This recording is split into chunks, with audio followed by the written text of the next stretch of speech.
இந்த கொஸ்டின் பாருங்கள், இதோ டிஎன்பிஎஸ்சியில் கேட்ட கொஸ்டின் தான். என்ன பண்ணியிருக்காங்க, 0.40, 0.43, 0.46 டாட் அப் டு 1 வரை உள்ளதோட கூடுதல் காணணும். ஓகே, இப்போ நம்ம இது வந்து ப்ளஸ் பண்ணிட்டு போகிறனால ஒரு ஏபின்னு சொல்லிட்டு ஐடென்டிஃபை பண்ணிக்கலாம். And second term 0.43 minus 0.40 difference பண்ணால் 0.03. அப்போ இதுதான் காமன் டிஃப்ரென்ஸ் டி. இப்போ எனக்கு சம்மு கண்டுபிடிக்கணும். Sum is equal to average into number of term அப்படிங்கிற எனக்கு தெரியும். ஸோ ஆவரேஜுக்கு ஃபஸ்ட் டைம் லாஸ்ட் டைம் கூட 2 டிவைட் பண்ணால் போதும். அப்போ 1.4/7 வந்துடும்.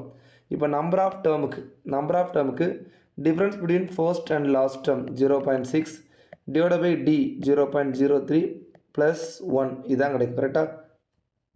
இப்போ இதை நான் என்ன பண்ணுறேன் அப்படின்னா, இப்படி பார்க்க எனக்கு கரெக்டாக இல்லை. அப்போ நான் மேலேயும் கீழே என்ன பண்ணிக்கிறேன், கூட்டிக்கிறேன். இல்லைனா வந்து எல்சிஎம் எடுத்துக்கலாம். ஓகேவா? இதை கொண்டு போயிடலாம். அப்போ 0.6 ப்ளஸ் 0.03 டிவைட் பை 0.03 கிடைக்கும்.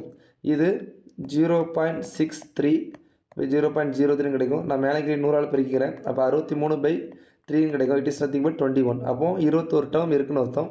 அப்போ என்ன பண்ணிக்கலாம், 21ன்னு போட்டுக்கலாம். ஓகேவா? ஸோ இதில் 21 போட்டிங்க அப்படின்னா, ஸோ 1.4 2ஆல் டிவைட் பண்ண அப்படின்னா என்ன கிடைக்கும், 0.7 கிடைக்கும்.